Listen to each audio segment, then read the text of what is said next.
ലോക ചരിത്രത്തിലെ ഏറ്റവും തുല്യതയില്ലാത്ത ഒരു ഭരണം കാഴ്ചവെച്ച നീതിയുടെ പ്രകാശമാണ് മഹാനായ സയ്യിദന ഉമർ ഇബ്നുൽ ഖത്താബ് റളിയല്ലാഹു തആല അൻഹു.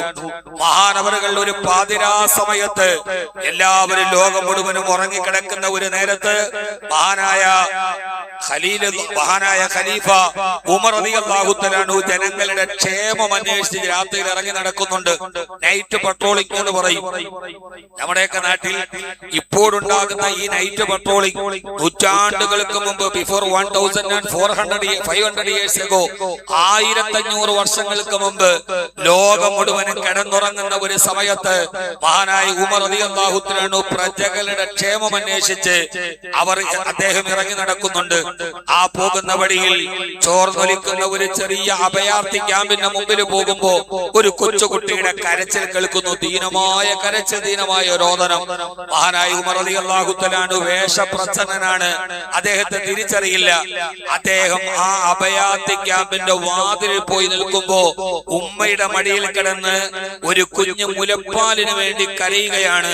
ഉമ്മ മുലപ്പാല് കൊടുക്കാൻ വിസമ്മതിക്കുകയാണ്. ഇത് കണ്ട മഹാനായ ഉമർ റളിയല്ലാഹു അൻഹു വേഷപ്രച്ഛന്നനാണ്, ഖലീഫയാണെന്ന് ആർക്കും അറിയില്ല. ഉമർ റളിയല്ലാഹു തആല അവരോട് ചോദിച്ചു, അന്തി ഉമ്മിസു, ലോകത്തിലെ ഏറ്റവും മോശക്കാരിയായ ഉമ്മ നിങ്ങളാണല്ലോ, മാതാവ് നിങ്ങളാണല്ലോ.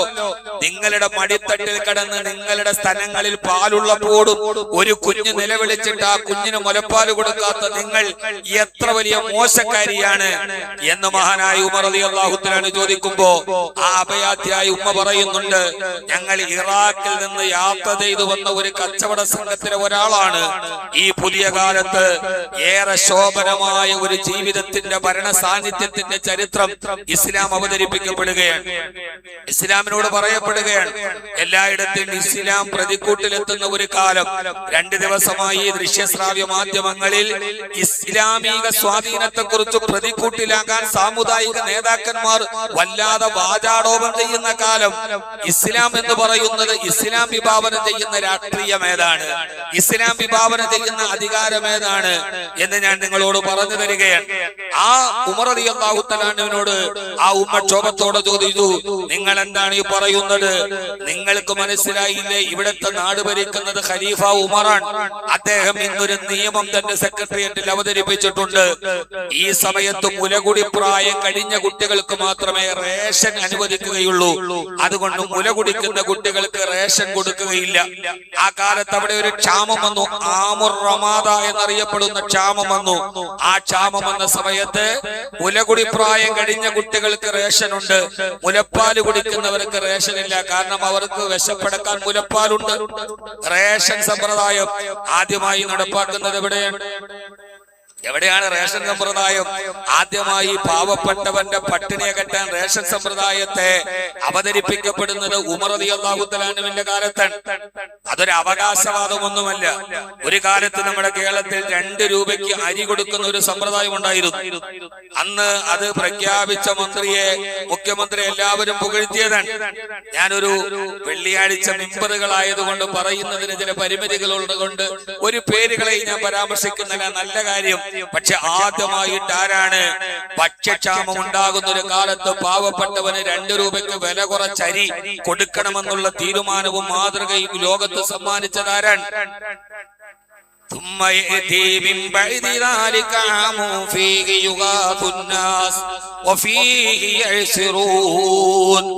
മഹാനായ നബിയുല്ലാഹി യൂസുഫ് അലൈഹിസ്സലാത്തു വസ്സലാമാണ്. നമ്മൾ യൂസുഫ് നബിയുടെ കഥ കുറിച്ച് കേട്ടിട്ടുണ്ട്. നമ്മൾ യൂസുഫ് നബിയുടെ കഥ കേൾക്കുന്നത് ഒരു കഥാപ്രസംഗമോ യൂസുഫ് സുലൈഖ പ്രണയത്തിന്റെ പ്രതീകവൽക്കരണമായിട്ട് കേൾക്കുന്നതല്ലാതെ അതിന്റെ ഒരു സാമൂഹ്യ വശമുണ്ട്. അങ്ങകലെ യാക്കൂബ് നബി അലൈഹിസ്സലാത്തു വസ്സലാമിന്റെ മക്കൾ അവിടെ ക്ഷാമം വരുമ്പോ അവർ ഭക്ഷണം വാങ്ങിക്കാൻ പോകുന്നത് കനാനിൽ നിന്ന് അപ്പുറത്ത് മിസ്റിൽ ഒരു ഭരണാധികാരി വന്നിട്ടുണ്ട്.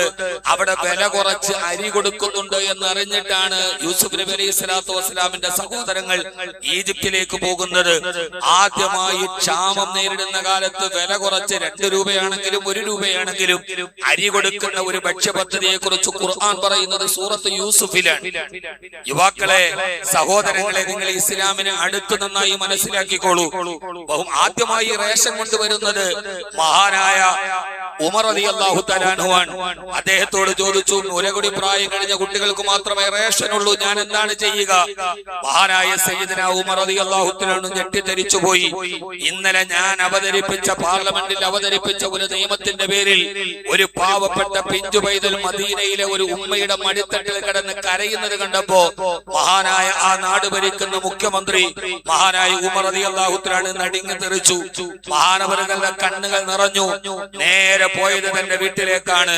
അവിടെ പോയി മസ്ജിദുൻ നബവിയിൽ പോയി മഹാനവറുകൾ ഏങ്ങി ഏങ്ങി കരഞ്ഞു. പാതിരാവിന്റെ നിശബ്ദതയിൽ രാവിലെ സുബഹിക്ക് ബിലാൽ റളിയല്ലാഹു അൻഹു ബാങ്ക് വിളിക്കുന്നുണ്ട്. അപ്പോഴും ഉമർ റളിയല്ലാഹു തആല കൊച്ചുകുട്ടികളെ പോലെ ഇങ്ങനെ വിതുമ്പി വിതുമ്പി കരഞ്ഞുകൊണ്ട് മസ്ജിദുൻ നബവിയുടെ മുമ്പിലുണ്ട്. സുബഹിക്ക് ഇഖാമത്ത് കൊടുത്തു. ഉമർ റളിയല്ലാഹു തആല ഇമാമത്ത് നിന്നു. ആദ്യത്തെ റക്അത്തിൽ സൂറത്തുൽ ഫാത്തിഹ ഓതിയ മഹാനായ ഉമർ റളിയല്ലാഹു തആല വിശുദ്ധ ഖുർആനിലെ ഓതി ഒരു ആയത്തെത്തി. മഹാനായ സയ്യിദുനാ ഉമർ ഇബ്നുൽ ഖത്താബ് റളിയല്ലാഹു തആല മഹാനവറുകൾ ഓതി വന്ന് യൗമ യഖൂമുൻ നാസു ലിറബ്ബിൽ ആലമീൻ യൗമ യഖൂമുൻ നാസു ലിറബ്ബിൽ ആലമീൻ. എല്ലാ ജനങ്ങളും സർവലോക സിട്ടാവായ റബ്ബുൽ ആലമീനായ അല്ലാഹുവിന്റെ മുമ്പിൽ എല്ലാവരും ചോദ്യോത്തര വേളയിൽ നിൽക്കുന്ന നേരം ആയത്ത് പൂർത്തീകരിക്കാൻ ഉമർ റളിയല്ലാഹു അൻഹുവിന് കഴിഞ്ഞില്ല. മസ്ജിദുൻ നബവിയുടെ മിമ്പർ മിഹ്റാബിന്റെ കീഴിൽ ആ ആയത്ത് പല പ്രാവശ്യം ഓതി ഉമർ റളിയല്ലാഹു അൻഹു കരയാൻ തുടങ്ങി. ഇമാമത്ത് നിൽക്കുമ്പോ യൗമ യഖൂമുൻ നാസു ലിറബ്ബിൽ ആലമീൻ. നാളെ പരലോക നാളിൽ ആരും സിന്ദാബാദ് വിളിക്കാൻ ഒരാളില്ലാതെ, പിന്താങ്ങാൻ ഒരാളില്ലാതെ, രഹസ്യമായും പരസ്യമായും പിന്തുണയ്ക്കാൻ ഒരാളില്ലാത്ത നേരം, അല്ലാഹുവിന്റെ മുമ്പിൽ നിന്നെ നിൽക്കുന്ന നേരം, ചോദ്യത്തിന് മറുപടി പറയേണ്ട നേരം, ഉമർ റളിയല്ലാഹു അൻഹു ആയത്ത് പൂർത്തീകരിക്കാൻ കഴിയാതെ വല്ല വിധേനയും നിസ്കാരം പൂർത്തിയായപ്പോ സഹാബത്ത് ചോദിച്ചു, ഉമറേ റളിയല്ലാഹു തആല എന്തിനാണ് നമസ്കാരത്തിൽ ഇவ்விதം കരയുന്നതെന്ന് ചോദിച്ചപ്പോ ഉമർ റളിയല്ലാഹു അൻഹു കണ്ണു തുടച്ചുകൊണ്ട് പറഞ്ഞു, അത്രേ കം ഖത്തല ഉമറു മിൻ ഔലാദിൽ മദീന. ഈ ഉമർ കാരണത്താൽ മദീനയിലെ എത്ര പിഞ്ചു കുഞ്ഞുങ്ങളാണ് കൊല ചെയ്യപ്പെട്ടിട്ടുണ്ടാവുക. ഉമറിന്റെ ഒരൊറ്റ തീരുമാനം കൊണ്ട് എത്ര കുട്ടികൾ പട്ടിണി കിടന്ന് മരിച്ചിട്ടുണ്ടാകും. റബ്ബേ, നാളെ യൗമ യഖൂമുൻ നാസു ലിറബ്ബിൽ ആലമീൻ, ലോകത്തുള്ള മുഴുവൻ ജനങ്ങളും, ഞാൻ ഭരിച്ചവരും എന്റെ പ്രജകളും ലോകത്തുള്ള മുഴുവൻ ജനങ്ങളും രാജാതിരാജനായ റബ്ബിന്റെ മുമ്പിൽ നിൽക്കുന്ന നേരം, ഉമറെ നിൽക്കവിടെ, ഈ ചോദ്യത്തിന് മറുപടി പറഞ്ഞിട്ട് പോയാൽ മതി എന്ന് എന്നോട് എന്റെ പടച്ചറപ്പ് ചോദിച്ചാൽ ഞാൻ എങ്ങനെയാണ് ഒരടി മുമ്പോട്ട് വെക്കാൻ കഴിയുക? കം ഖത്തല ഉമറു മിൻ ഔലാദിൽ മദീന. സ്വജനപക്ഷപാതിത്വത്തിന്റെ ഭാഗമായിട്ടല്ല, ആർക്കെങ്കിലും മറിച്ചു വിട്ടതല്ല. ആമുർ റമാദ എന്ന പേരിൽ അറേബ്യയിൽ നിന്ന് അടിച്ചു വീശിയ ക്ഷാമം കാരണത്താൽ, ഭക്ഷ്യക്ഷാമം കാരണത്താൽ അതിനെ മറികടക്കാൻ വേണ്ടി നിർമ്മിച്ച ഒരു നിയമത്തിന്റെ പേരിൽ യൗമ യഖൂമുൻ നാസു ലിറബ്ബിൽ ആലമീൻ, സർവലോകരക്ഷിതാവായ റബ്ബിന്റെ മുമ്പിൽ എന്റെക്കാൾ വലിയ, എന്നെ മന്ത്രിയാക്കിയ, എന്നെ മുഖ്യമന്ത്രിയാക്കിയ, എന്നെ ഉത്തരവാദിത്വം ഏൽപ്പിച്ച എന്റെ മാലിക്കുൽ മുലൂക്കായ റബ്ബിന്റെ മുമ്പിൽ എന്നെ വിചാരണ ചെയ്യപ്പെടുന്ന ഒരു നാളുണ്ട് എന്ന ബോധ്യത്തിലാണ് ഒരു നല്ല ഭരണാധികാരി രൂപാന്തരപ്പെടുക. ഇസ്മായിൽ നബി അലൈഹിസ്സലാത്തു വസ്സലാം ഇന്നഹു കാന സാദിഖൽ വഅദി, മഹാനായ ഇസ്മായിൽ അലൈഹിസ്സലാത്തു വസ്സലാം വാഗ്ദാനങ്ങൾ പൂർത്തീകരിക്കുന്ന ആളായിരുന്നു. ഇസ്മായിൽ നബിയുടെ സുന്നത്തിലെ ഉളുഹിയറുക്കൽ മാത്രമല്ല നടപടി, ആ നടപടിയാണ്, അത് പ്രധാനപ്പെട്ട നടപടിയാണ്. പക്ഷേ സാമൂഹികമായി നമ്മുടെ ഓരോ കാലങ്ങളിലെയും ഇതിനെ വായിച്ചെടുക്കാൻ നമുക്ക് കഴിയണം. ഈ കേട്ടത് തന്നെ നമ്മൾ കേട്ടതും പറയുന്നത് തന്നെ പറയുന്നതുമല്ല. ഈ കാലത്തും ഇസ്മായിൽ നബി അലൈഹിസ്സലാത്തു വസ്സലാം ഇന്നഹു കാന സാദിഖൽ വഅദ്, മഹാനവറുകൾ വാക്കുകൾ പൂർത്തീകരിച്ച ആളായിരുന്നു, വാഗ്ദാനം പൂർത്തീകരിച്ച ആളായിരുന്നു. ഇതാണ് ഇസ്ലാം മുമ്പോട്ട് വെക്കുന്ന രാഷ്ട്രീയം. മതത്തിൽ രാഷ്ട്രീയത്തിൽ മതം ഇടപെടാമോ എന്ന ചോദ്യം നമ്മുടെ മുമ്പിലുണ്ട്. മതത്തിൽ രാഷ്ട്രീയം ഇടപെടാൻ പാടില്ല എന്നതാണ് മിക്കവാറും ആളുകളുടെ ചോദ്യവും ഉത്തരവും. മതവും രാഷ്ട്രീയവും ഒന്നാകുമ്പോ ആ രാജ്യത്തിന്റെ പ്രധാനമന്ത്രി ആ നാട്ടിലെ ഇമാമായിരുന്നപ്പോൾ ഒരു കാലത്തെ കുറിച്ചാണ് ഞാൻ പറഞ്ഞത്. ആ രാജ്യത്തിന്റെ പ്രധാനമന്ത്രി, ആ രാജ്യത്തിന്റെ മുഖ്യമന്ത്രി ആ നാട്ടിലെ പള്ളിയിലെ ഇമാമുമായിരുന്നപ്പോൾ, അദ്ദേഹത്തിന്റെ ഭരണഘടന വിശുദ്ധമായ ഖുർആനായിരുന്നപ്പോൾ, അദ്ദേഹത്തിന്റെ മാനിഫെസ്റ്റോ ഹബീബുൻ നബിയിൽ മുസ്തഫ ഹബീബായ നബി സല്ലല്ലാഹു അലൈഹി വസല്ലമയുടെ സുന്നത്തായിരുന്ന ഒരു കാലത്ത് മതവും രാഷ്ട്രീയവും ഒന്നായിരുന്ന ഒരു കാലത്തെ സമ്പൂർണമായ ഒരു ചിത്രത്തെയാണ് ഞാൻ പറഞ്ഞു തരുന്നത്. മഹാനായ ഇസ്ലാം മുമ്പോട്ട് വെക്കുന്ന ഒരു രാഷ്ട്രീയമുണ്ട്. ആ രാഷ്ട്രീയം മതാധിപത്യ രാജ്യത്തിന്റെ രാഷ്ട്രീയമല്ല, മന്ത്രിമാരെ വീതം വെച്ച് ചോദിച്ചു വാങ്ങിക്കുന്ന രാഷ്ട്രീയമല്ല. ഞാൻ വളരെ വ്യക്തതയോടെ പറയുന്നത് സ്ഥാനമാനങ്ങളുടെ മേൽ ചോദിച്ചു വാങ്ങുന്ന രാഷ്ട്രീയമല്ല, സ്വജനപക്ഷപാതിത്വത്തിന്റെ രാഷ്ട്രീയമല്ല, അഴിമതിയുടെ രാഷ്ട്രീയമല്ല, പ്രീണനത്തിന്റെ രാഷ്ട്രീയമല്ല. ഇസ്ലാം പറയുന്ന രാഷ്ട്രീയം മതവും രാഷ്ട്രീയവും ഒന്നായി മാറുന്ന ഒരു കാലത്തിന്റെ ചിത്രം ഏതെന്ന് നിങ്ങൾക്കറിയോ? ഹബീബായ റസൂലുള്ളാഹി സ്വല്ലല്ലാഹു അലൈഹി വസല്ലം വഫാത്തായി. ഹബീബായ നബി തങ്ങൾ വഫാത്തായി. ഇസ്ലാമിക രാഷ്ട്രം കുലുങ്ങി വിറച്ചു. നേതാവ് മരണപ്പെട്ടുപോയി. 6 മാസം മുമ്പ് ഇസ്ലാമിലേക്ക് വന്നവൾ മുഹമ്മദ് നബി മരിച്ചു പോകുമെങ്കിൽ ഇനി ഞങ്ങളില്ലെന്ന് പറഞ്ഞ് തിരിച്ചുപോയി. കുറെ ആളുകൾ ഞങ്ങൾ സക്കാത്ത് തരില്ല എന്ന അവകാശവാദം ഉന്നയിച്ചു. എല്ലാ കാലത്തും അപ്പുറത്തും ഇപ്പുറത്തും ഈ ചീറ്റലും പൊട്ടലും ഒക്കെ എല്ലാ കാലത്തും ഉണ്ടാവും. അതിനെ എങ്ങനെ കൈകാര്യം ചെയ്യുന്നു എന്നിടത്തെന്നാണ് പ്രശ്നം. ആ സമയത്ത് ഇസ്ലാമിക ലോകം ആടി ഉലയുന്ന ആ നേരം, ആ സമയത്താണ് മഹാനായ ഉസാമത്ത് ബിൻ സയ്യിദ് റളിയല്ലാഹു അൻഹുവിനെ സിദ്ദീഖ് റളിയല്ലാഹു തആല അൻഹു ഖലീഫയാക്കുന്നത്. 17 വയസ്സാണ് പ്രായം. എത്ര വയസ്സ്? 17 വയസ്സ്. നമുക്കത് ഒരിക്കലും അക്സെപ്റ്റ് ചെയ്യാൻ കഴിയില്ല. 60 വയസ്സുകാരനായ സിദ്ദീഖ് റളിയല്ലാഹു അൻഹു, ഉമർ റളിയല്ലാഹു അൻഹു ഇരിക്കുമ്പോ ഇസ്ലാമിന്റെ പതാക 17 വയസ്സുകാരന്റെ കയ്യിൽ. ഉസാമത്ത് ബിൻ സയ്യിദ് റളിയല്ലാഹു അൻഹു, പൊടിമീശ മുളയ്ക്കുന്ന ഉസാമത്ത് ബിൻ സയ്യിദ് റളിയല്ലാഹു അൻഹു ഇസ്ലാമിന്റെ പതാക മുമ്പിൽ പിടിച്ചു നടന്നു. തൊട്ടു പുറകിൽ സിദ്ദീഖ് റളിയല്ലാഹു അൻഹു സീനിയോറിറ്റി ഒന്നും പരിഗണിച്ചിട്ടില്ല.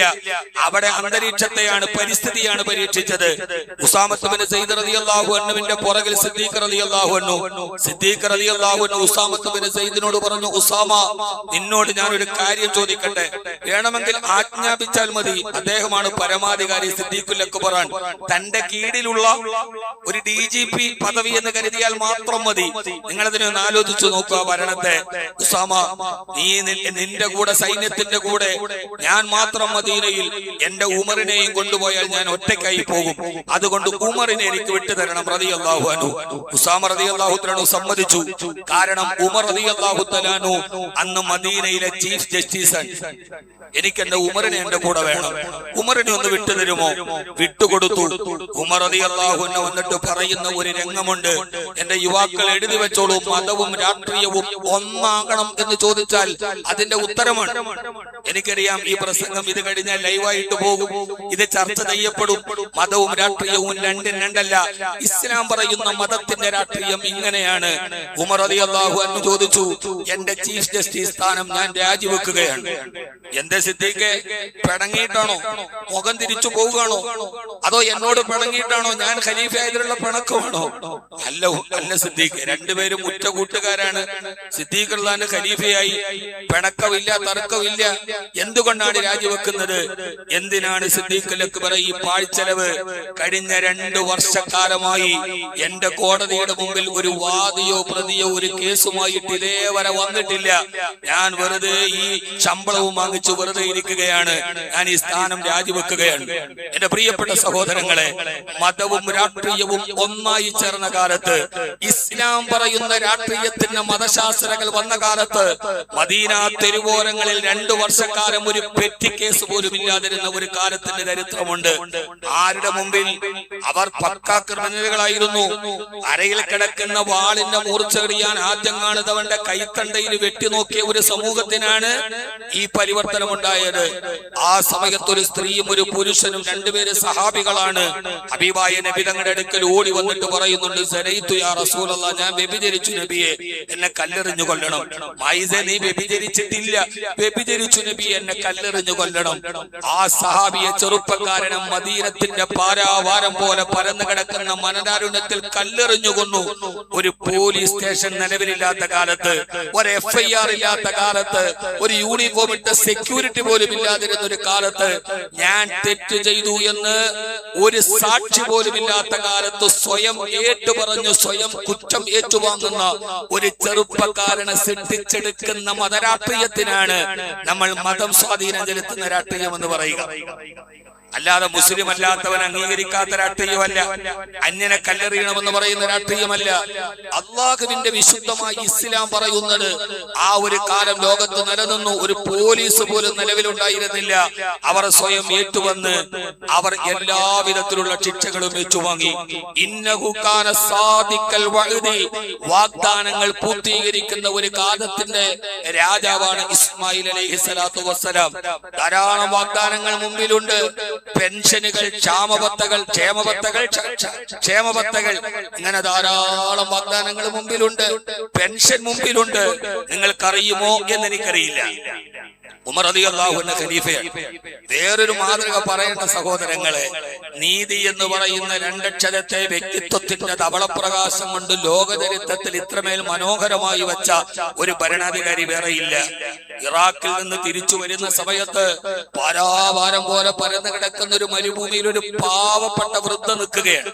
ഞാനിത് പറയുമ്പോൾ നിങ്ങൾ ചിന്തിച്ചു നോക്കുക. പെൻഷൻ കിട്ടാത്ത ഒരു വൃദ്ധ കേരളത്തെ മുഴുവനെ ഇളക്കി മറിച്ചൊരു രാജ്യമാണ് നമ്മുടേത്. ഒരു പാവപ്പെട്ട വൃദ്ധ ഒരു മലയോരത്ത് നിൽക്കുകയാണ്. ഉമർ റളിയല്ലാഹു അൻഹു വേഷപ്രച്ഛന്നനായി വന്നപ്പോൾ ഒരു പാവപ്പെട്ട വൃദ്ധ മരുഭൂമിയുടെ അങ്ങേയറ്റത്ത് ഒറ്റക്ക് നിൽക്കുന്നു. ഉമർ അള്ളാന്റെ മുമ്പിൽ ചെന്നത് ഉമറാണെന്ന് അറിയില്ല.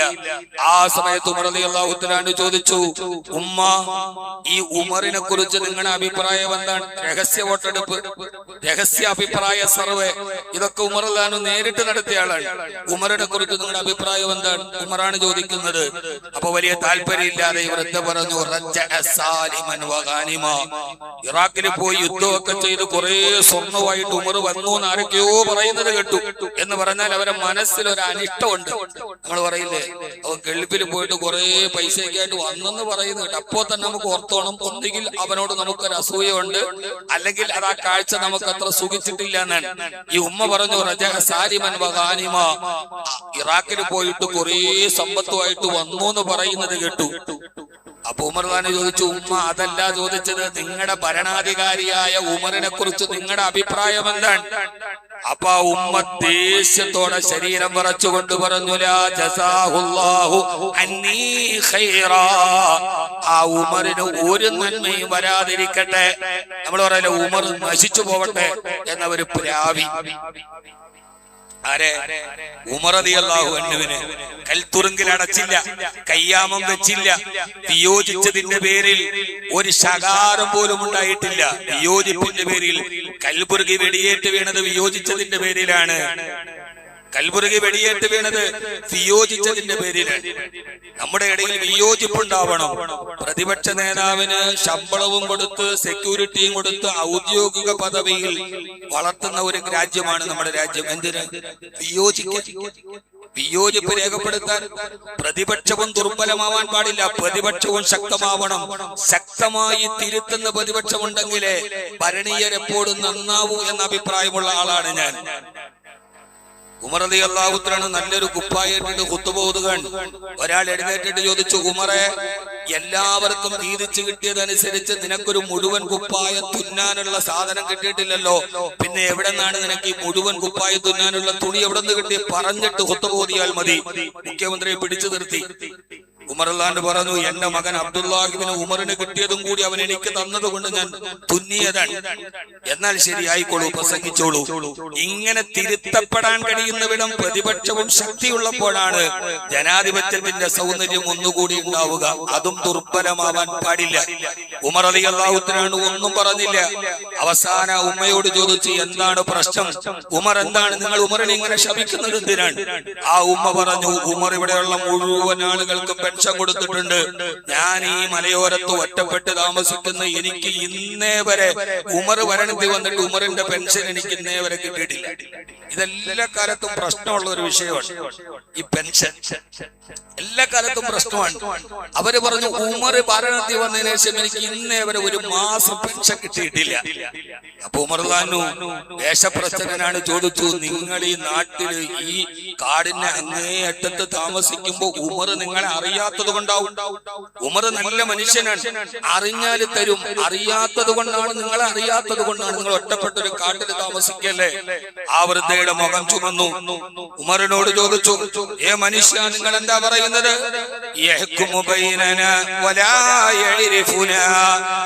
അയാള് ഞങ്ങളുടെ രാജാവാണെന്ന് പറയുന്നു,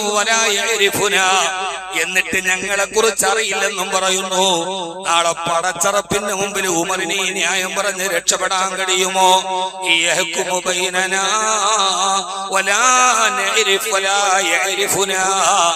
അയാള് ഞങ്ങളുടെ ഭരണാധികാരിയാണ്.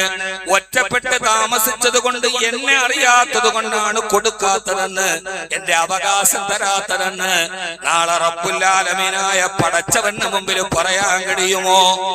ഉമർ റളിയല്ലാഹു തആല ഞെട്ടിത്തെരിച്ചു പോയി ഉമ്മയുടെ മുമ്പിൽ. ആ സമയത്ത് ഉമർ റളിയല്ലാഹു പറഞ്ഞു, ഉമ്മ, നിങ്ങൾക്ക് ഞാൻ 25 ദിർഹം തരാം, നിങ്ങൾ ഈ കേസ് ഒന്ന് ഒത്തുതീർക്കൂ. ഇതുവരെ മുടങ്ങിയ പെൻഷൻ മുഴുവനും ഒറ്റയടിക്ക് ഞാൻ തരാം. ഇന്നഹു കാന സാദിഖൽ വഅദ് എന്ന് പറഞ്ഞാൽ അതൊരു ചെറിയ കാര്യമല്ല. ഇസ്മായിൽ നബിയുടെ ഈ സ്വഭാവം, പറഞ്ഞ കാര്യം പൂർത്തീകരിക്കുക എന്നത് പ്രധാനപ്പെട്ടതാണ്. ഞാൻ നിങ്ങൾക്ക് 25 ദിർഹം തരാം. ആ ദിർഹം നിങ്ങൾ വാങ്ങിച്ചിട്ട് ഈ കേസ് നിങ്ങൾ ഒത്തുതീർക്കാമോ? അപ്പൊ ഉമ്മ പറഞ്ഞു, ശരി, 25 സ്വർണ്ണ നാണയം എനിക്ക് തന്നാൽ മതി. അത് കൊടുക്കാൻ പോക്കറ്റിൽ കൈയിടുമ്പോ മഹാനായ ഇബ്നു മസ്ഊദ് റളിയല്ലാഹു അൻഹു നോക്കുമ്പോൾ ഉമർ റളിയല്ലാഹു കാണാനില്ല. അവിടെ ഓടി വന്നിട്ട് വിളിച്ചു, യാ അമീറൽ മുഅ്മിനീൻ, ഓ വിശ്വാസികളുടെ നേതാവേ, നിങ്ങൾ എവിടെ പോയി കിടക്കാൻ? ഇത് കേട്ട ആ വൃദ്ധ ഞെട്ടിത്തെരിച്ചു. അമീറുൽ മുഅ്മിനീൻ എന്ന് അഭിസംബോധന ചെയ്യപ്പെടുന്നത് ഖലീഫ ഉമർ റളിയല്ലാഹു അൻഹുവിനെ മാത്രമാണ്. തന്റെ മുമ്പിൽ നിൽക്കുന്നത് ഖലീഫ ഉമറാണെന്നറിഞ്ഞ വൃദ്ധ പൊട്ടിക്കരഞ്ഞുകൊണ്ട് ഉമറിന്റെ കയ്യിൽ പിടിച്ചിട്ട് പറഞ്ഞു, അമീറുൽ മുഅ്മിനീൻ, നിങ്ങളാണെന്ന് ഞാൻ തിരിച്ചറിഞ്ഞില്ല. എന്നോട് പ്രതികാര നടപടിയെടുക്കരുത്. വിയോജിച്ചതിന്റെ പേരിലും വിരൽ ചൂണ്ടിയതിന്റെ പേരിലും കൽത്തുറുങ്കിൽ അടയ്ക്കുന്ന ഏകാധിപത്യത്തിന്റെ കാലത്ത് തന്നെ നിശിതമായി വിമർശിച്ച് ശപിച്ച ആ ഉമ്മയോട് ഉമർ റളിയല്ലാഹു പറഞ്ഞു, ഒന്നും പറയരുതേ, നിങ്ങൾ ഇത് സ്വീകരിക്കണം. 25 ദിർഹം കൊടുത്തു. മകനായ അബ്ദുല്ലാഹി ഇബ്നു ഉമറിനെ വിളിച്ചിട്ട് പറഞ്ഞു, മോനെ, ഒരു പേപ്പർ എടുക്കൂ, ഒരു ഈത്തപ്പന മരത്തിന്റെ തോലെടുക്കൂ, ഇത് എഴുതി വെക്ക്. എഴുതി വെച്ച് ബിസ്മില്ലാഹിർ റഹ്മാനിർ റഹീം, ഹാദാ മസാലഹ ഉമർ ലിഫുലാനത്ത് ബിന്തി ഫുലാൻ. ഇത് ഇന്നയാളുടെ മകളായ ഇന്ന പെണ്ണിന് ഉമർ എഴുതുന്ന ഒരു ഉടമ്പടിയാണ്. ഞാൻ കുടിശ്ശിക അടക്കം പെൻഷൻ കൊടുത്തിട്ടുണ്ട്. 25 ദിർഹം കൊടുത്തു. എന്നിട്ടത് മടക്കി 2 സാക്ഷികളെ ഒപ്പിടിപ്പിച്ച് ഇബ്നു ഉമറിനെയും ഇബ്നു മസ്ഊദ് റളിയല്ലാഹു അൻഹുവിനെയും. എന്നിട്ട് പറഞ്ഞ ഒരു മറുപടിയുണ്ട്, മോനെ ഇബ്നു ഉമറേ, ഇത് നീ സൂക്ഷിച്ചു വെക്കണം. നിന്റെ വാപ്പയായ ഞാൻ മരിച്ചു കഴിയുമ്പോ എന്റെ കഫൻ തുണി പൊതിയുമ്പോൾ മോനെ ആ കൂട്ടത്തിൽ ഈ തോൽക്കഷണം വെക്കണം. നാളെ പടച്ചവന്റെ മുമ്പിൽ എന്നെ ഹാജരാക്കുമ്പോ ഇവരെങ്ങാനും വാക്ക് മാറ്റി പറഞ്ഞാൽ എനിക്ക് എന്റെ റബ്ബിന്റെ മുമ്പിൽ വാദിക്കാനുള്ള ഏക തെളിവാണിത്. അതുകൊണ്ട് എന്നെ കഫൻ തുണിയുടെ മുകളിൽ ഇതെടുത്തു വെച്ചേക്കണമെന്ന് പറഞ്ഞ് താൻ കൊടുക്കാമെന്ന് പറഞ്ഞ വാഗ്ദാനത്തെ പൂർണ്ണമായി പൂർത്തീകരിച്ച സയ്യിദുനാ ഉമർ, ഇസ്മായിലി പാരമ്പര്യത്തിലൂടെ നടന്ന ഇബ്നു ഉമർ, ഇന്നഹു കാന സാദിഖൽ വഅദി, മഹാനവറുകൾ വാഗ്ദാനങ്ങൾ പൂർത്തീകരിച്ച ആളാണ്. അതുകൊണ്ട് വാഗ്ദാനങ്ങൾ പൂർത്തീകരിക്കപ്പെടുക എന്ന് പറഞ്ഞത് ഒരു ജനത്തിന് ആവശ്യമാണ്, അവകാശമാണ്. അതിനെ കഴിയുകയും മതത്തിന്റെ മേൽ വിഭജിക്കപ്പെടുന്ന ഒരു കാലത്ത് എന്റെ പ്രിയപ്പെട്ട ചെറുപ്പക്കാരോട്, മുസ്ലിം സമൂഹത്തോട്, അറിഞ്ഞും അറിയാതെയും വർഗീയതയുടെ കോമരങ്ങൾ മുസ്ലിം സമൂഹത്തെ വല്ലാതെ കുറ്റപ്പെടുത്തുന്ന ഒരു കാലത്ത് പ്രകോപനങ്ങൾക്കും പ്രലോഭനങ്ങൾക്കും വഴിപ്പെടാതെ, വൈകാരിക വിക്ഷുബ്ധതകൾക്ക് അടിമപ്പെടാതെ നമുക്ക് ഈ സാമൂഹിക സൗന്ദര്യത്തെ നിലനിർത്തിക്കൊണ്ടുപോകാൻ നമുക്ക് കഴിയേണ്ടതുണ്ട് എന്നുകൂടി മുമ്പറിന്റെ ചുവട്ടിൽ ഓർമ്മിപ്പിച്ചുകൊണ്ട്, വർഗീയതയുടെ വിഷനാളങ്ങൾ ഇങ്ങനെ പണം വൃത്തിയാടുന്ന ഈ ആസുരകാലത്ത് ഇസ്ലാം മനോഹരമാണ്. ഇസ്ലാം പറയുന്ന രാഷ്ട്രീയം ഇതാണ്. അല്ലാഹു സുബ്ഹാനഹു വ തആല നമുക്കതിനെ തൗഫീഖ് നൽകട്ടെ. എല്ലാ വാഗ്ദാനങ്ങളും പൂർത്തീകരിക്കപ്പെടാൻ കഴിയണം. അപ്പോഴാണ് ജനത്തിന്റെ അവകാശങ്ങൾ പൂർത്തീകരിക്കപ്പെടുക. നേരത്തെ പറഞ്ഞ ഇനി ഒരു കാര്യവും കൂടി ഞാൻ നിങ്ങളോട് പറയുകയാണ്. നമ്മുടെ നേതാക്കന്മാർ ആരുമാവട്ടെ, അവരൊക്കെ പറഞ്ഞ വാഗ്ദാനങ്ങൾ കേട്ട് അത് കിട്ടും എന്ന് കരുതി നമ്മളെല്ലാവരും ജനാധിപത്യത്തിന്റെ അവകാശം വിനിയോഗിച്ചവരാണ്, അല്ലേ? അങ്ങനല്ലേ? അവര് വാഗ്ദാനം ചെയ്തതൊക്കെ കിട്ടും എന്ന പ്രതീക്ഷയിൽ നമ്മൾ വോട്ട് ചെയ്തവരാണ്. ചിലതൊക്കെ കിട്ടും, ചിലതൊക്കെ കിട്ടാതിരിക്കും. മനുഷ്യനല്ലേ, എല്ലാം പൂർത്തീകരിക്കപ്പെടണമെന്നില്ല. പക്ഷെ ഇക്കൂട്ടത്തിലും വാഗ്ദാനങ്ങൾ കിട്ടിയപ്പോൾ അത് പാലിക്കപ്പെടുമെന്ന് കരുതി രാപ്പകലില്ലാതെ നേതാക്കന്മാർക്ക് വേണ്ടി വിശ്രമമില്ലാതെ പണിയെടുത്തവരോട് ഞാൻ അവസാനിപ്പിക്കുകയാണ്.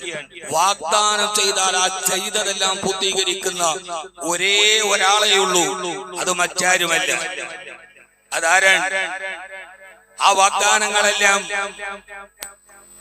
പൂർത്തീകരിക്കുന്ന ഒരേ ഒരാളേ ഉള്ളൂ.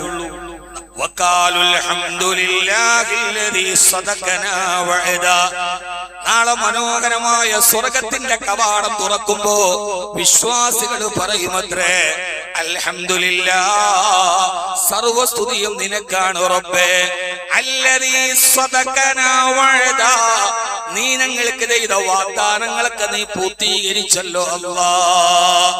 അല്ലദീ സദഖനാ വഅദാ, നീ വാഗ്ദാനം ചെയ്ത ഒന്നും കുറഞ്ഞിട്ടില്ലല്ലോ റബ്ബേ. വാഗ്ദാനം ചെയ്താൽ അത് മുഴുവനും ഒട്ടും കുറയാതെ തരുന്ന ഒരേ ഒരാൾ നമ്മുടെ റബ്ബാണ്.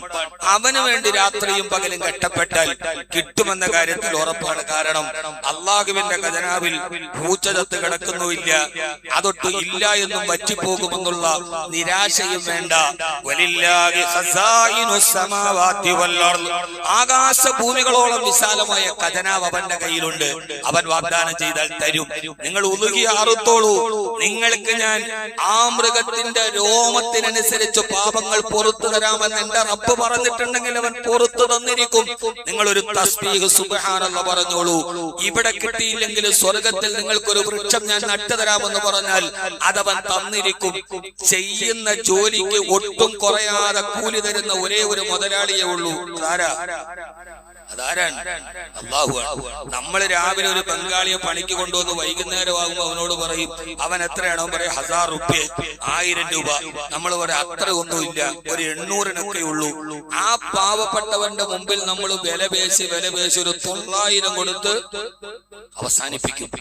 പക്ഷേ ചെയ്യുന്ന ജോലിക്ക് പറഞ്ഞ കൂലി തരുന്ന ഒരേ ഒരു മുതലാളി, ഫനിഅമ അജ്റുൽ ആമിലീൻ, അത് നിങ്ങളുടെ അല്ലാഹുവാണ്.